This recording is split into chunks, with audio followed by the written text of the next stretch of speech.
Welcome to What's Brewing with IAT Insurance Group, where episode after episode we cover the latest marketplace trends with subject matter experts who are fueling our mission to provide insurance answers together. Grab your cup and let's settle in. Hi, everyone, and welcome to What's Brewing. I'm Chris Evans, an underwriter in our management liability team here at IAT. And I'm Brian Seligman. I'm an assistant vice president and product manager for management liability. And today we're really excited to connect with you and to talk about what we're seeing in the management liability markets, some key trends, some emerging risks, and how the landscape is evolving and potentially rapidly evolving. Yeah, and we're gonna share what we're seeing from both an underwriting and product perspective, and what it means for you as you work with your agents and insureds in this space. I think there's folks with different interests and different knowledge of D&O and EPL. So to me, I think, let's start talking about D&O. D&O, directors and officers insurance, also directors, officers, and entity insurance, because you can't leave that organization out. It's part of what the coverage is. I think we need to talk about what is D&O insurance, what is it for, and who does it affect?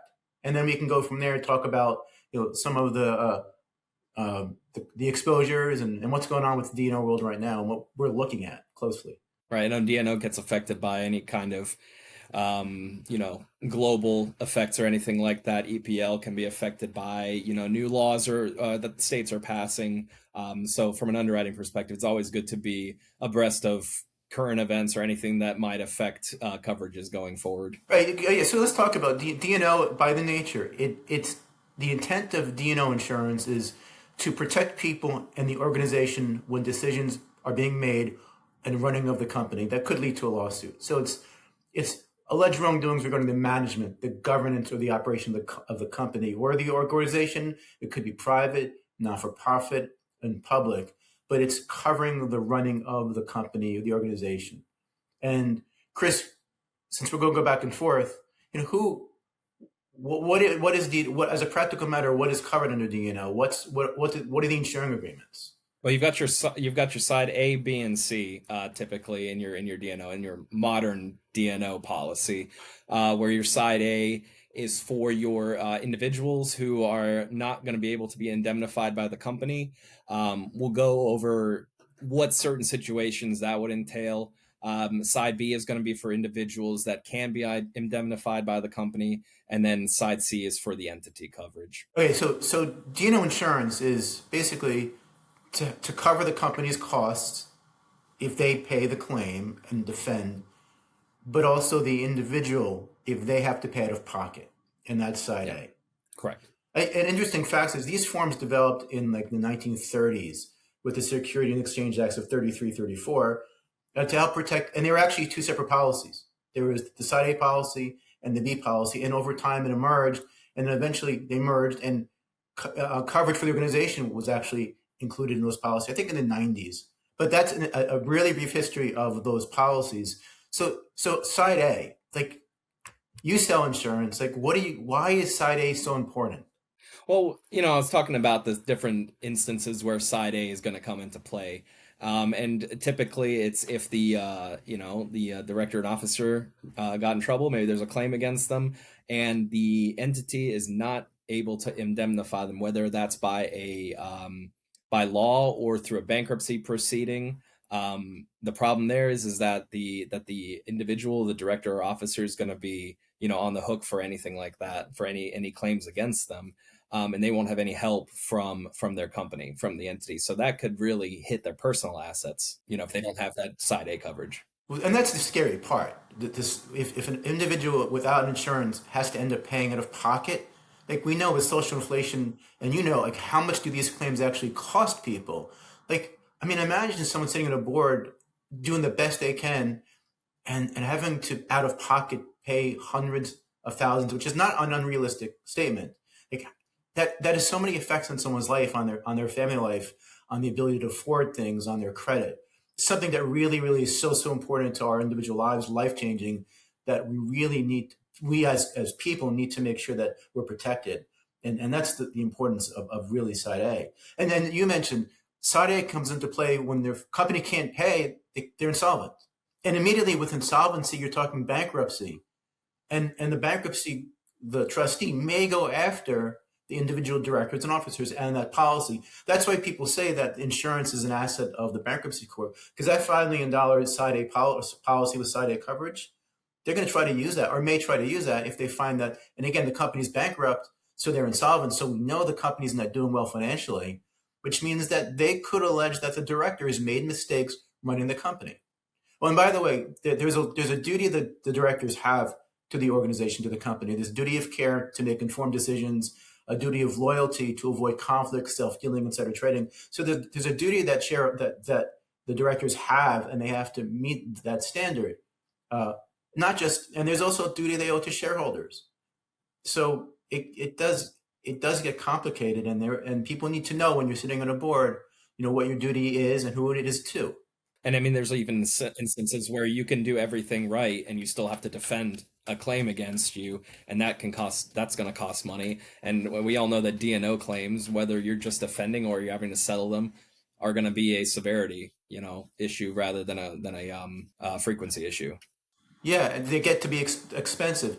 So on Side A, though, let's talk about on the Side A policy. We're not going to go crazy talking about it, but what are the differences between the coverages typically under a D&O policy for Side A and Side B and C? Like, for example, on Side A, there's typically no retention in Side A. Yes, correct. Yeah, there's no retention.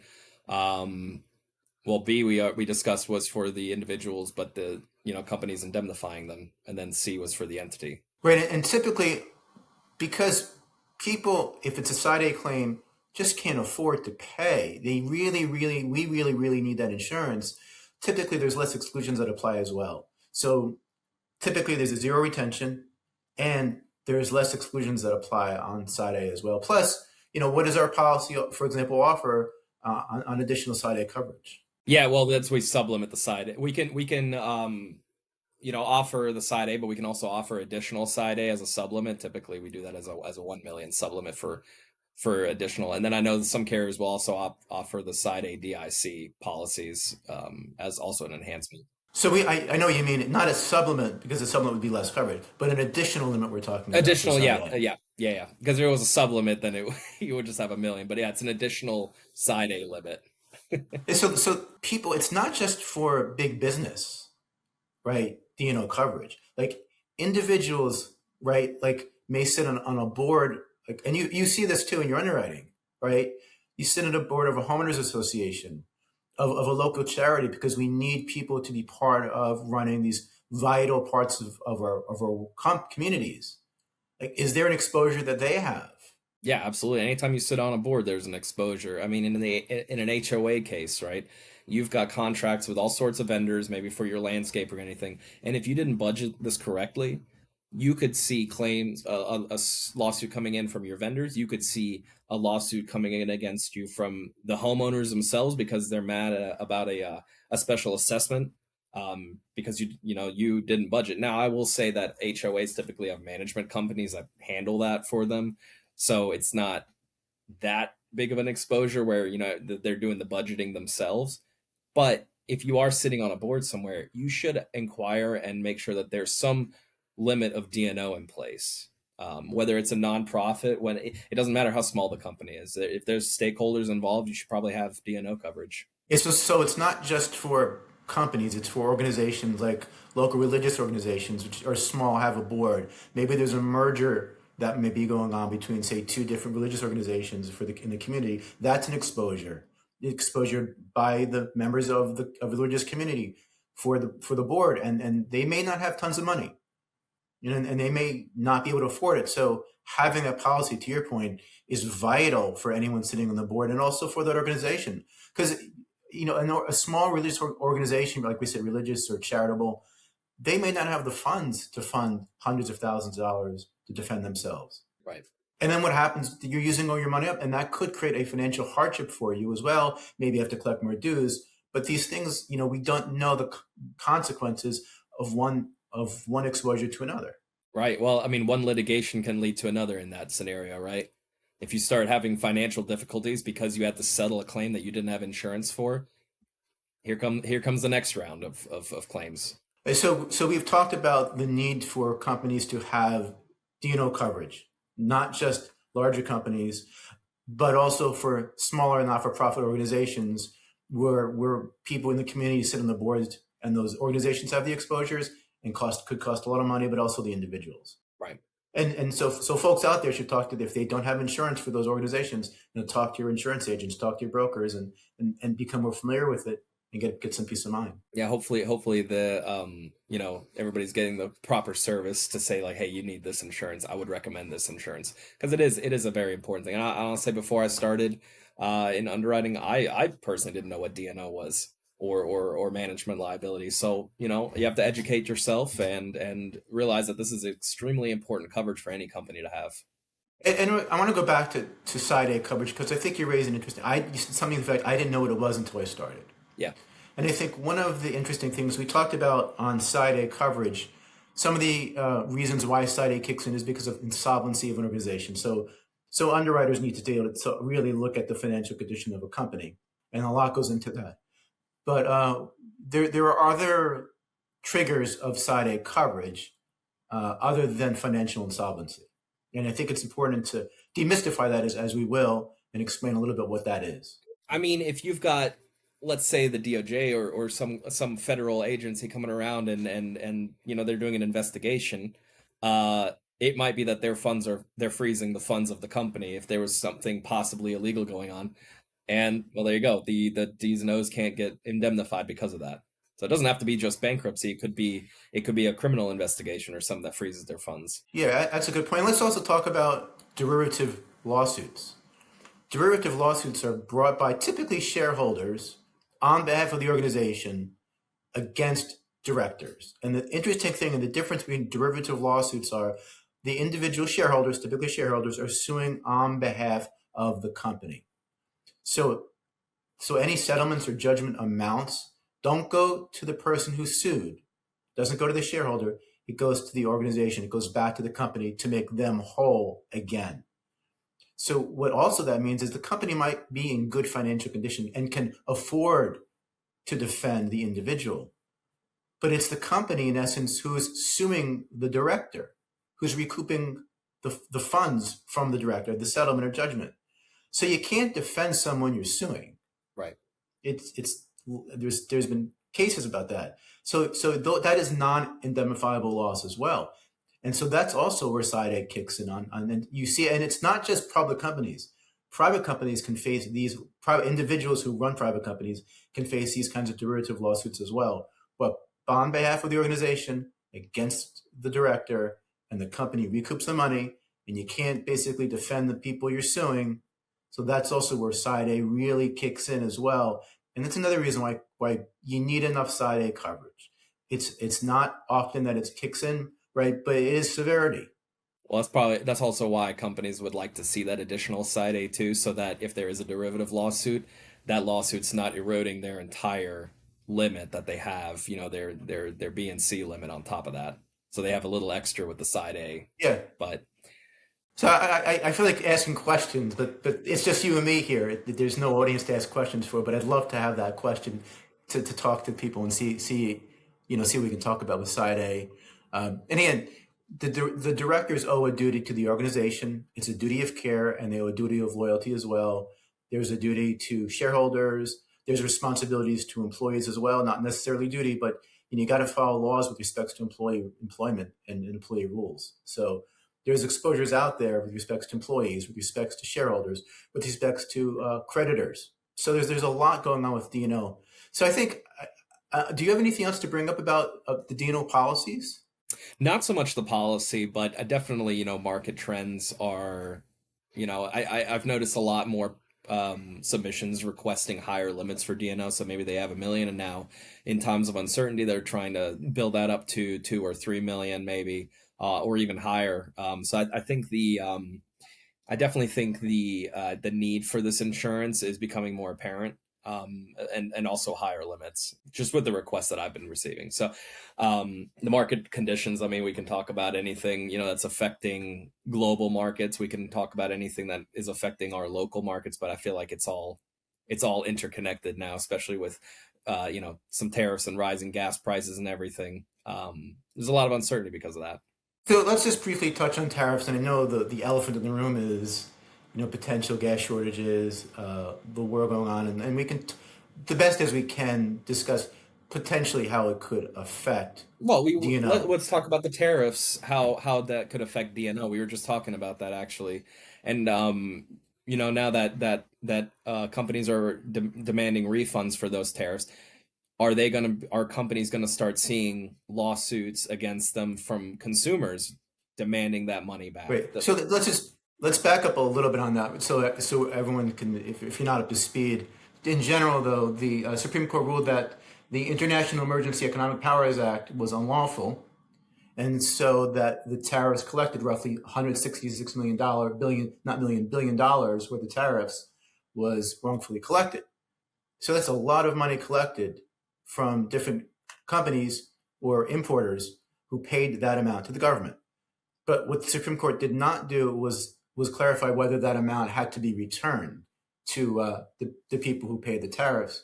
And I will say that the Court of International Trade has since said that the government needs to refund it, but that has not happened yet, and it's unclear if it will. So you have companies, to your point, who have collected tariffs. And what's going on?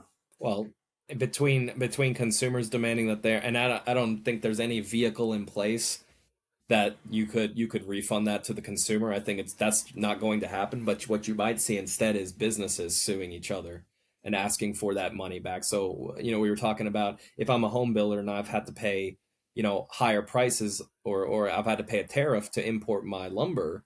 Okay, well, I went to my supplier. The supplier's feeding that cost further down. Me as the home builder now, I'm probably going to approach my supplier and demand that I get a refund on some of these tariffs that I've paid. So, I mean, this you might see lawsuits going back and forth between companies. So to bring it to, so we don't know if the government will refund or give back the tariffs that were unlawfully collected, the $166 billion, which is a lot of money. Right, right. So we don't know if the government will, but if they do give it back to the importers who paid those tariffs, paid those fees, then you're saying that other businesses might say, that I pay this because you increase your prices solely because of that tariff, passed it off to me. So businesses can say that to other businesses, and consumers can say that to businesses.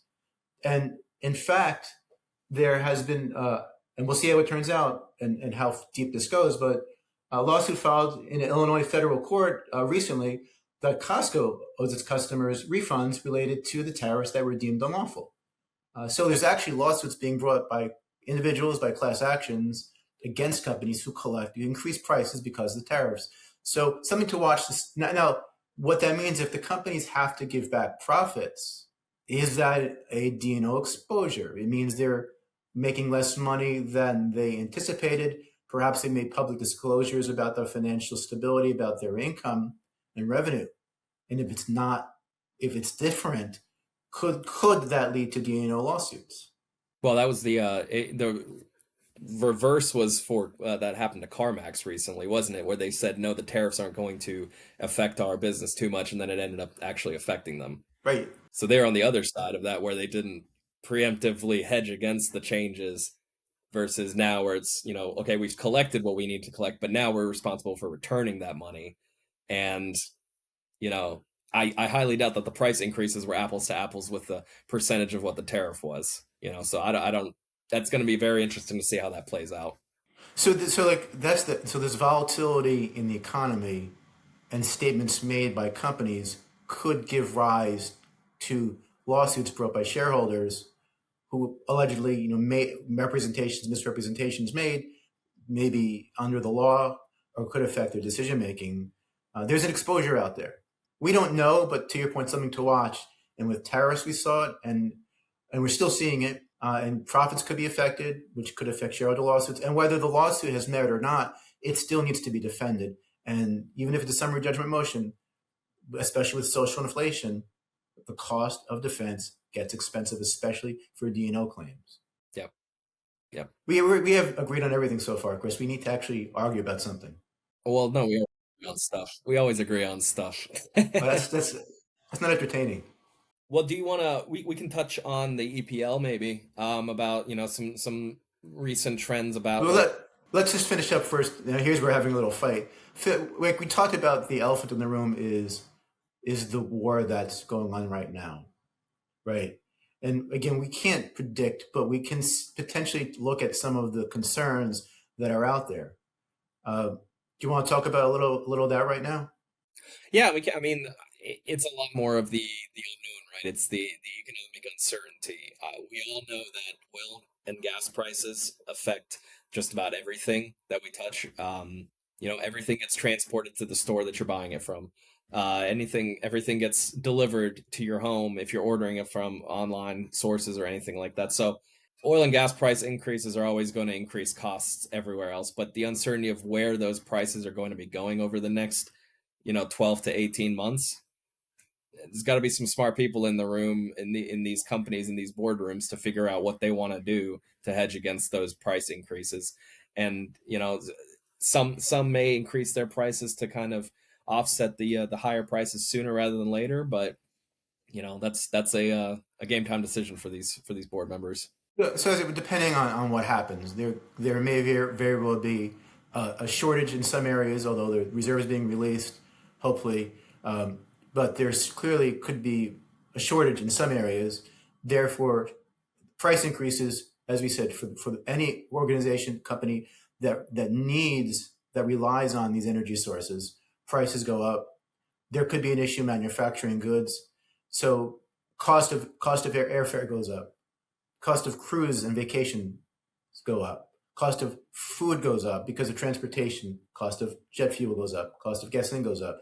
So there's an effect on the economy and on potentially inflation, potentially, and the profitability of companies based on the availability of these energy sources. And the other thing is, we know that in the Strait of Hormuz, there's also goods transported.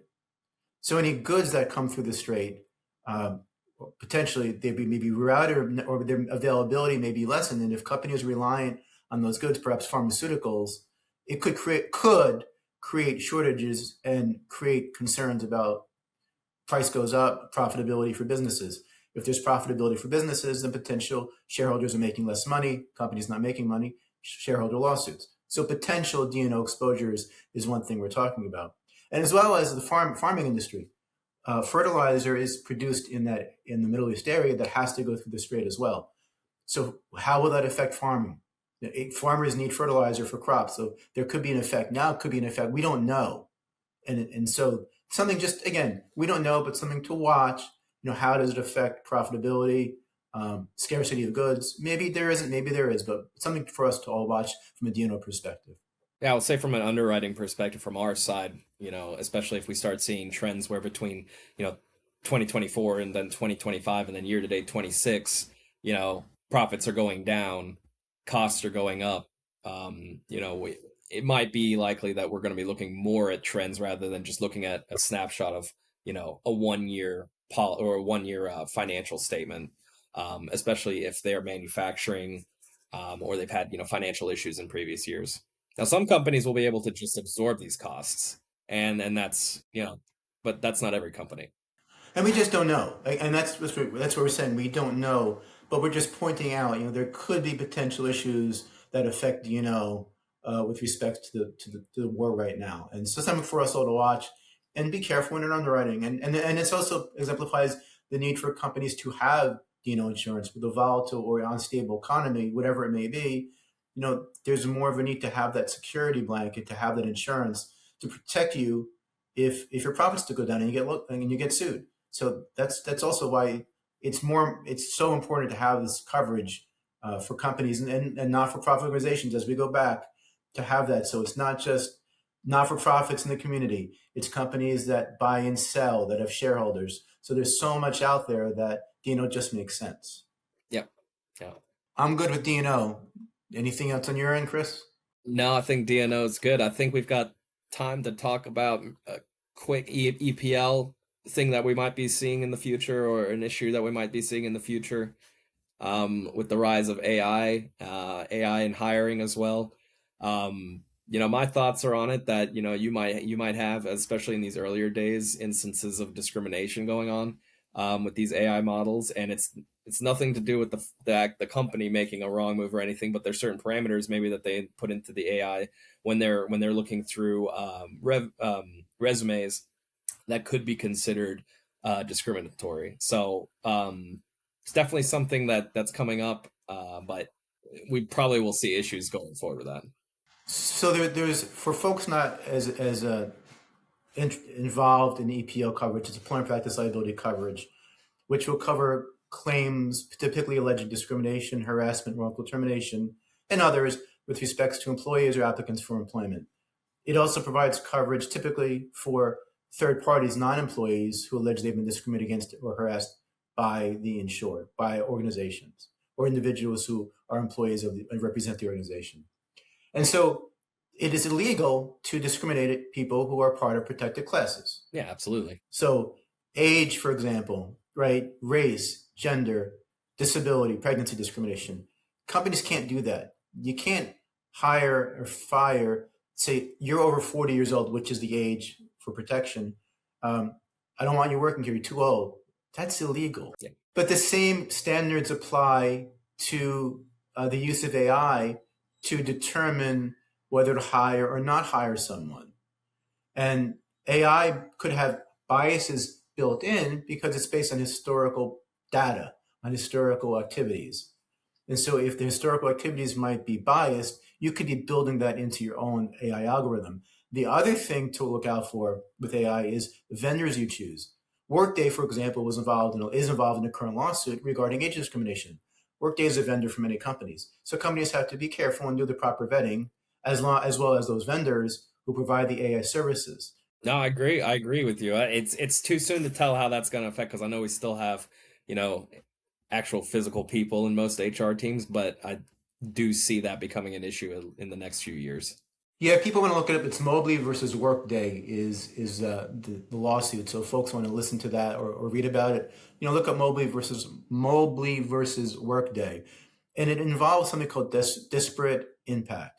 That the policy on its face is neutral, like it's not illegal. But the policy causes the effect is discriminatory. So, for example, if a company is doing RIFs and a disproportionate amount of the workforce who is laid off is over 40, that could be a disparate impact lawsuit, or it could be race. If a certain race is terminated or not, or laid off, that could be a disparate impact claim. So that's the effect. The policy is on its face neutral, but the impact is not neutral, and that's part of the lawsuits being brought about by AI, that the impact is not neutral, but the policy on its face and use of AI is on its face neutral. And also to note that states are looking at that.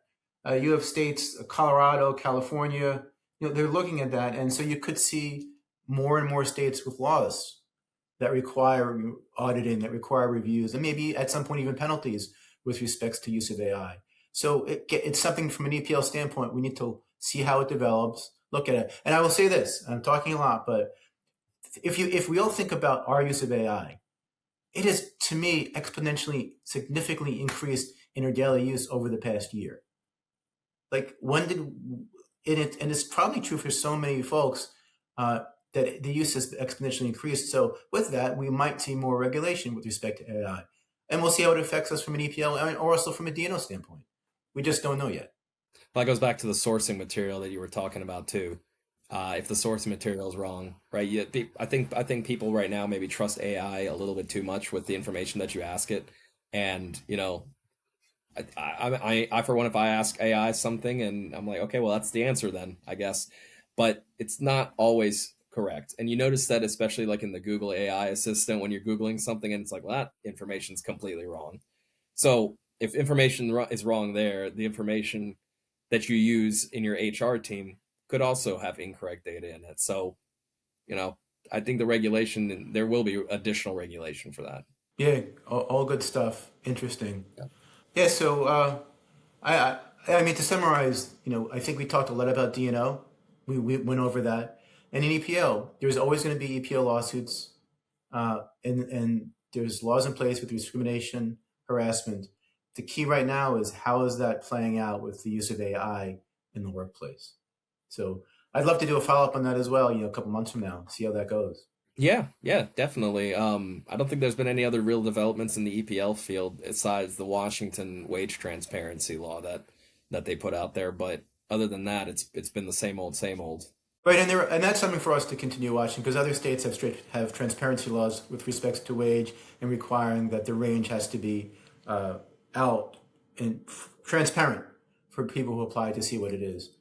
And if there's a private right to action, you may see, and have seen, class action lawsuits. So something for us to watch. We're not talking about it a whole lot now, but potentially class action, if there's a private right to action, which means that the law allows individuals to bring lawsuits. Just as with the Illinois biometric law, it allows for a right to private action. So it's not a lawsuit brought by the Attorney General against companies. It's individuals, and potentially a class is who brings the lawsuit, relying on the statutory settlement or the statutory amounts that are prescribed in the statute. So that's what they would collect. So we'll have to see how it develops with pay transparency as well. Well, thanks for spending some time with us today and tuning into What's Brewing. Thanks for listening, and we'll see you next time. Providing insurance answers together is what we do best.